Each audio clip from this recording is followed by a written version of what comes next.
Assalamualaikum warahmatullahi wabarakatuh. Falyabudu rabba hadzal bait. Maka hendaklah mereka menyembah Tuhan, pemilik rumah ini, Ka'bah.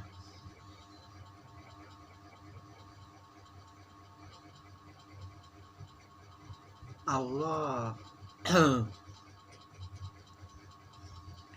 melihat bahwa di sekitar Ka'bah yang sudah tidak bertauhid kepada Allah,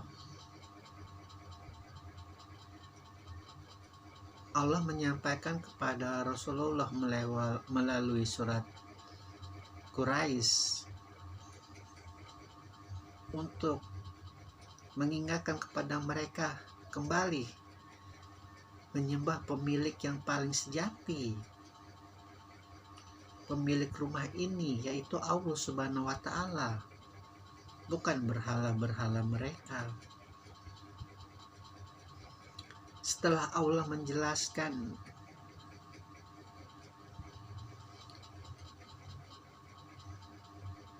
karena kebiasaan mereka yang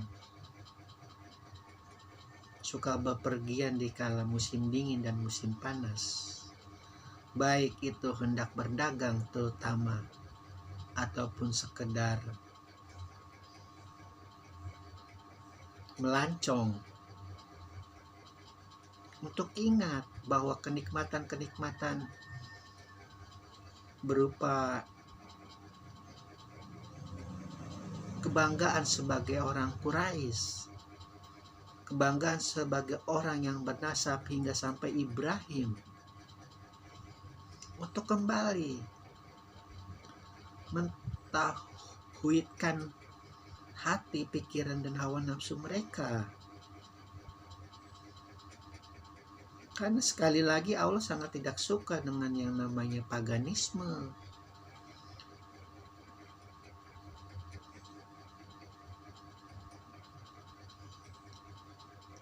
Sangat tidak suka kepada Tuhan yang tidak esa.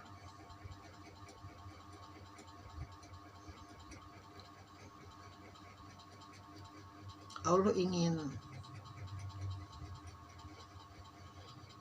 merefleksikan dirinya yang paling sejati lewat Nabi terakhirnya, yaitu Rasulullah Shallallahu Alaihi Wasallam. Rasulullah yang sudah memiliki kecakapan pikiran, kecerdasan akhlak, kecerdasan moral, karena mengikuti perkembangan dunia lewat pekerjaannya itu sebagai pedagang, baik di Yaman maupun di Suriah, menjajakan barang dagangannya yang dahulu adalah milik Khadijah,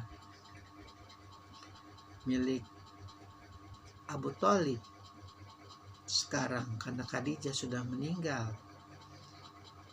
Allah tegaskan lagi kepada nabinya untuk mulai berpikir tentang kaum yang tersesat. Karena memang sudah logika bagi seorang yang memiliki kelebihan dalam kecerdasan akal pikiran, kecerdasan akhlak, kecerdasan batin, kecerdasan hawa nafsu, untuk merasa terpanggil, untuk merasa memiliki andil, untuk merasa semacam hati untuk berjuang, untuk melihat masyarakatnya menjadi lebih beradab, lebih baik, lebih benar. Apalagi dia seorang nabi, seorang rasul yang dijanjikan kemenangan oleh Allah, yang namanya akan disandingkan Allah Muhammad. Panji-panji kemenangannya berkibar di Persia, di Roma.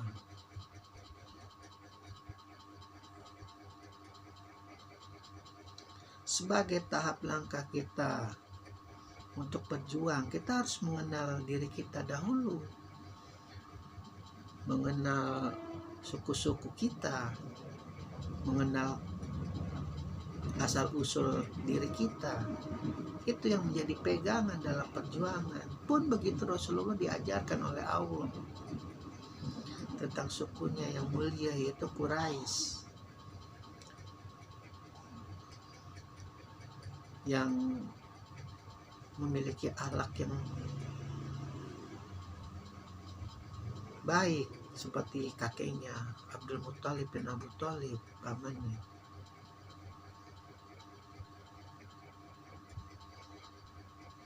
Ingatkan itu.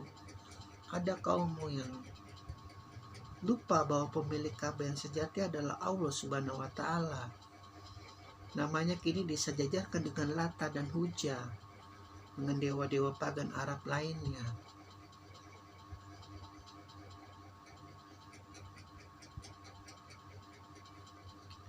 Tentu kalau kita secara logika juga, ketika Ibrahim melihat perkembangan-perkembangan yang terjadi di sekitar Ka'bah, padahal dia muliakan tempat itu lewat mukjizat yang berupa Hajar Aswad yang diberikan oleh Allah kepada dia, ditancapkan ketauhidan di situ, pasti murka melihat perkembangan berhala di sekitar Ka'bah.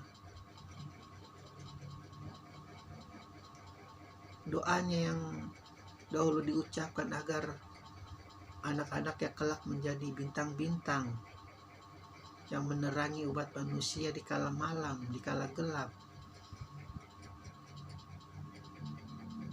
ada dalam diri Rasulullah. Ketika kegelapan sudah sangat menyinari hati relung manusia Arab jahiliyah, Rasulullah menjadi matahari yang bersinar, mengembalikan fitrah, mengembalikan logika, mengembalikan alam pikiran, mengembalikan batin, mensucikan hawa nafsu lewat perjalanan yang tidak lagi berbau-bau mistik seperti zaman-zaman Nabi dulu, seperti hal yang mampu dilakukan oleh Musa membelah laut, seperti zamannya Nabi Ibrahim tidak bisa dibakar oleh api. Rasulullah mujizatnya sederhana, kejujuran, jujur saja. Makanya jangan suka terkecoh kepada peramal-peramal yang sering kita temui di sekitar kita. Pasti awal mula mereka berkata, kalau Anda jujur, Anda bisa mencapai apa semua yang Anda inginkan. Ya pasti. Karena dulu saya juga pernah seperti itu pada zaman Imlek. Mencoba-coba untuk diramal bagaimana masa depan saya. Ya pasti orang jujur ya pasti nasibnya seperti Rasulullah, dimuliakan oleh Allah, dimuliakan oleh langit, dimuliakan oleh bumi. Gak perlu mengeluarkan duit lagi untuk meramal, itu udah pasti. Mau dia tidak beragama, mau dia non muslim, mau dia ateis, mau dia penyembah bulu babi, kalau dia jujur pasti dimuliakan. Karena memang fitrahnya sudah seperti itu. Nih, Nabi terakhir kita jujurnya luar biasa, namanya pasti jadi mulia. Apalagi kalau sudah mengenal Allah, dilipat gandakan lagi kemuliaannya baik di dunia maupun di akhirat. Bedanya hanya seperti itu. Orang jujur yang namanya manusia pasti mulia. Apalagi mengenal Rasulullah, mengenal sahabat-sahabatnya, mengenal keluarga-keluarganya. Tidak hanya mendapat kenikmatan di dunia, tapi kenikmatan di akhirat. Dan tentu pasti tidak tersesat. Alhamdulillahirabbil alamin.